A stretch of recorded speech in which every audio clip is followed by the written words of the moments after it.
Everybody has a story, and the story of this next gentleman I've been following for decades. He grew up in Albuquerque, became a professional golfer. I followed him all the way to St. Andrews, Scotland to cover him playing in the British Open Championship.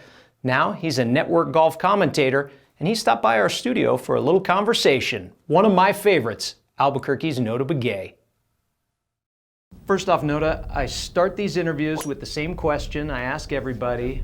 If I were writing a story about your life, the Notah Begay story, what would the title be? It would be, I guess young Native American kid from New Mexico achieves anything beyond his wildest dreams. Growing up in New Mexico, what's your first kind of memory? What comes to mind first about growing up here? Just the people and the beauty of the landscape, the land, and I think a lot of it has to do with just my cultural relationship with a lot of the Native American communities here, but also our historic relationship with the land, and that we've been here for 500 or 600 years, and so that's what comes to mind for me. And from all of that is what I build from in the sense of my relationships with my community, my family, the foundation, and all the different places that I've either gone to school or have participated in sports and have really tried to make an impact through my participation or my support. When was the first time you had a golf club in your hands? Well, it's because of my father, and my father used to play in a 9-hole league over at the university course, and it turned into my brother and I being introduced to the game of golf. About how old were you? About 6 years old. Did you take to it immediately? Did you love it, or did it take a little coercing? It was just an activity. I mean, I wouldn't say I loved it, but by the time I was 9, that was when I knew that I needed to find a way to access the sport, because it's an extremely expensive sport, and you have to have a facility, you have to have equipment, and you have to pay for either playing privileges or practice balls. And so I waited outside in the parking lot one evening for the head pro at Ladera Golf Course on the west side of town, public golf course, and Don Zamora, who was the head pro at the time, came out, saw this 9-year-old sitting on the edge of his car and kind of had this puzzled look on his face, and I went up to him, shook his hand, introduced myself, and asked him for a job. And he gave me a job, and I worked there every summer until I went to college, and by the time I was 17, I was the #1 ranked junior golfer in the country. And it was because of that singular opportunity that I had this capacity to participate and achieve a variety of different things in the field of golf. And before we get to your pro career as a golfer, which most people know you for, a lot of people might not know golf wasn't your only interest. I mean, you won a state title, basketball at Academy. Yeah, I played in 3, I guess you could say 6 different state championship games, and won 2 state championships in basketball. We never won one in soccer, came close a couple times, and then we won the state and the individual and the team title in golf my senior year at the Academy. And so just extremely important to me to play as many sports as I possibly could. But we live in a day right now of specialization, and I think so many coaches are encouraging young kids to become one-dimensional, and I couldn't disagree with that more. I think kids learn so much about their best sport from the other sports that they participate in. And so I was and I will continue to be a proponent of kids playing as many sports and doing as many activities as possible. What was that like for you as a high schooler playing at the pit, winning a state championship? I remember when I texted you a picture of that, you immediately responded. I assume it evoked great memories for you. Well, I think any high school kid has dreams of running down the ramp. I mean, that's what we call it. You get to run down the ramp, and so you never know what the outcome's going to be in those games. I mean, we had some pretty close games down there, playing for Coach Mike Brown and alongside Greg Brown, his son, and just being able to be in that atmosphere and on that big of a stage, and to have the success that we had. I mean, I never lost a game in the pit in my junior and senior year. I've played there 7 times. And something that I'm pretty proud of and that I kind of tease a lot of my friends about. But it's really a surreal experience for a young high school kid, 15, 16 years old, to be able to be in that big of a setting and with that much pressure at the time, which we felt, in trying to pursue what you started out at the beginning of the year setting as a goal was to win the state championship, and to have accomplished that means a lot to me. What went into the decision to go to Stanford, of all places? Just the academics. I always felt somehow through my parents' guidance and through a little bit of their encouragement that academics will always be an important part of my life. And I was fortunate to have the golf skill that warranted a scholarship from Stanford, and to be able to attend a university of that caliber and to be able to compete there and win a national championship and achieve All-American honors, and then to be inducted into the Stanford Athletic Hall of Fame along guys like John Elway and Jim Plunkett and Tiger Woods, and just so many of the amazing Olympic and elite level athletes that have come through that university, is a huge accomplishment for somebody, like I said, a Native American kid from New Mexico, achieving things that you never thought possible. I love the title. And you mentioned Tiger Woods, went to school with him, played with him. What do you recall the first time you met him, kind of what he was when you first met him, and to what he had obviously become? Well, Tiger and I had been friends since he was 9 years old, and we met at a junior golf tournament in Southern California. He was playing what was then called the Optimist Junior World Golf Championships, and he was in the same age group as my brother. So I went to watch my brother play. When he finished, I was like, I gotta go watch this Tiger Woods kid. He's been winning tournaments by like 20, 30 shots. And you never know at that particular moment in a young athlete's life whether or not they're gonna be the greatest to ever play their sport. And there's been so many prodigies and so many sort of can't miss kids that have just fallen flat on their face for a variety of reasons that you just kind of never really knew where Tiger was going to end up. But the way that he has surpassed people's expectations and created new realities with regard to how golf should be played is completely remarkable, because the standards and the precedents that he set through his performances will never be touched. I mean, there are things that he's done in golf that I don't think will ever be challenged.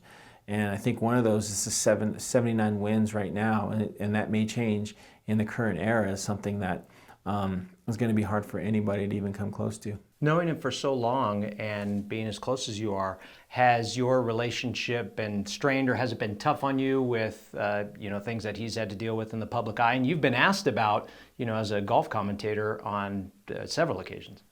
Well, it's just like anybody's friend. If your friend is going through a challenging or difficult time in their lives and you get asked about it, whether it's on camera or off camera, it still affects you the same. You want what's best for your friend. You want them to come through these situations in as best condition as possible, mentally, emotionally, keeping their family intact. And it's just been,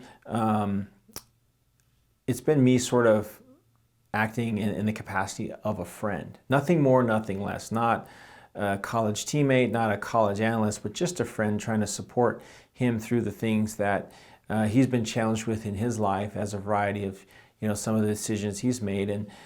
And I think that for the most part, he's come through everything with as best as possible. I mean, considering just all of the different distractions and challenges that face him on a day-to-day basis. You leave Stanford and become a professional golfer.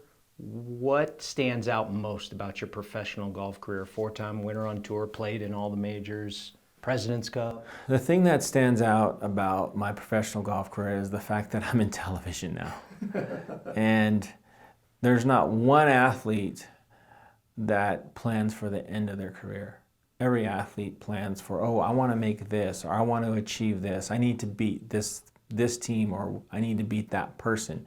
But when we're all young kids growing up and putting in the repetitions, whether it's in soccer, basketball, golf, tennis, or swimming, we're not thinking, this is what I'm going to do when I retire. No one ever really thinks past that point. And retirement or being pushed out of your sport comes in a variety of different forms. But at the end of the day, you can no longer play your sport. And that day came for me in 2012. I just wasn't good enough anymore. And I was okay with that. But the fact that NBC Sports called and gave me this opportunity to be an analyst, a studio analyst, and an on-course reporter was just a huge blessing and a reflection on sort of the things that I achieved in becoming a Stanford graduate and continue to be a spokesperson for my community, but also to work and advocate for the community that I live in, I think was really a good benefit for the overall opportunity. And so I haven't changed. I mean, I go out and I call golf and I'm learning the world of television, and it's sort of a fast-paced, sort of ever-changing, everybody's hanging on your every word in some pretty tough situations, pressure-packed situations, and you got to have the ability to call those situations well with confidence. And it's has the same elements of playing the sport, but you just sort of don't actually have to hit the shots. What was it like the first time then you're sitting in front of the TV? You're comfortable on the tee box, you know how to play. What was it like getting in front of the camera for the first time? It was really scary. And because there are so many things going on in television in terms of there's a producer talking in your ear, you have your different camera angles, you have your other guests and colleagues that are on the desk with you, and you're trying to create these interesting talking points and discussions within a specific time frame. Sometimes it's 90 seconds, sometimes it's 3 minutes, and trying to be able to condense and change and fluctuate based on the direction of discussion is an extremely difficult skill. And it's still something that I'm learning, but it's also something that I felt like if I didn't have the potential to be good at it, I still wouldn't be doing it because they wouldn't have asked me back. Is there anything looking back on your career as a player that you didn't accomplish that you wished you would have, or do you feel like, I have a complete career, I'm happy with the way it ended as a player? I think if any athlete walks away, with maybe the exception of Michael Phelps or Tiger Woods, and if they walk away saying that they're happy with the way it turned out, they're probably not as competitive as they should have been. Of course, there's things that I wish I would have had a chance to do. I never won a major championship, and I never got to play on the Ryder Cup team. But 2 things isn't a lot. And so considering that those are the only 2 things that I feel like I really never had a chance to achieve, I feel pretty lucky with the body of work and what I did for the game and how I left the game behind and what I contributed when I moved on. And you're a family man. How did becoming a husband and a dad change you, if at all? Well, being a husband and a father really changes your priorities. And so when you play sports, especially at the highest level, it's a very selfish and isolated endeavor. And you have to look out for your health, you have to look out for your performance, you have to look out for your training. It's always about me, me, me, me. And when you become a husband and a father, it becomes so much about everyone else. And I think that's one of the blessings of TV in my life. Yes, I would love to have been playing. Yes, I would have loved to have played more healthy years. I played 15 years on the tour, but I only played 2 of them healthy.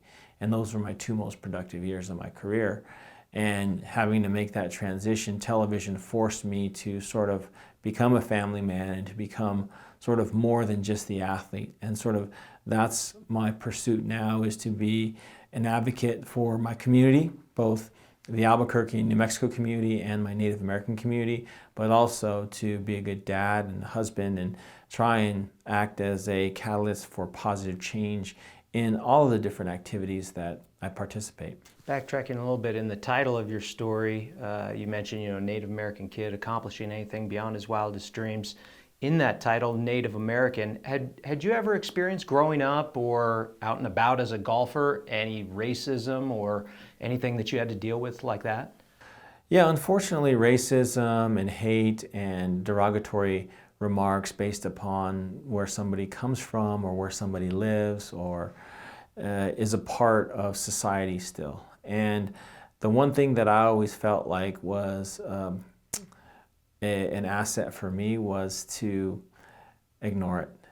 And I think it really bothered the hecklers, because if you don't justify the remarks with a reaction, the remarks become powerless. And I know that when I do go to games here in the state, I on occasion attend a lot of basketball and soccer games just to sort of keep in touch with the high school scene.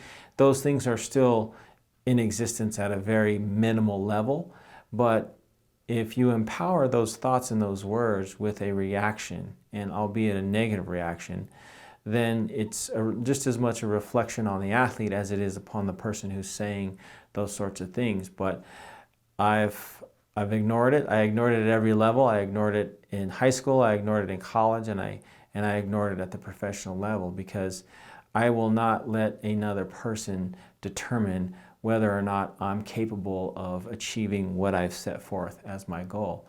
And as soon as you empower other people to determine those outcomes, you've lost your focus, and you cannot lose your focus in sports. So what is your next goal? What are you hoping to achieve beyond your wildest dreams next? Well, I mean, just to become a better dad and to continue to work on the Foundation's initiative to address the type 2 diabetes epidemic in Native American communities, but also to continue to advocate for the Albuquerque community and the state of New Mexico with regard to healthcare, with regard to education, with regard to job creation. And I want to continue to try and pursue more opportunities that can address the variety of those needs and sort of make New Mexico a place that a lot of these young high school athletes want to come back to and raise their families, because many of the students that I talk to now have the similar type of reverence for New Mexico in terms of the people, the culture, the landscape, and many of them leave. And I understand the reasons that they leave, because maybe the jobs that they want aren't here. And so it's up to us as this sort of, not the oldest generation, but the next generation in line, to go and continue to advocate for those changes to be made, to start companies, to promote entrepreneurship, to try and get more companies or corporations to settle here by creating a better educational system. And until we decide that education is a priority, and not just through rhetoric and not just through campaign promises, but through actual changes, we're going to continue to lose some of our best assets in terms of these young student athletes and students that end up leaving. Well, with your drive, determination, intelligence, I don't doubt that anything is possible. Thanks, Notah. I appreciate it. Absolutely.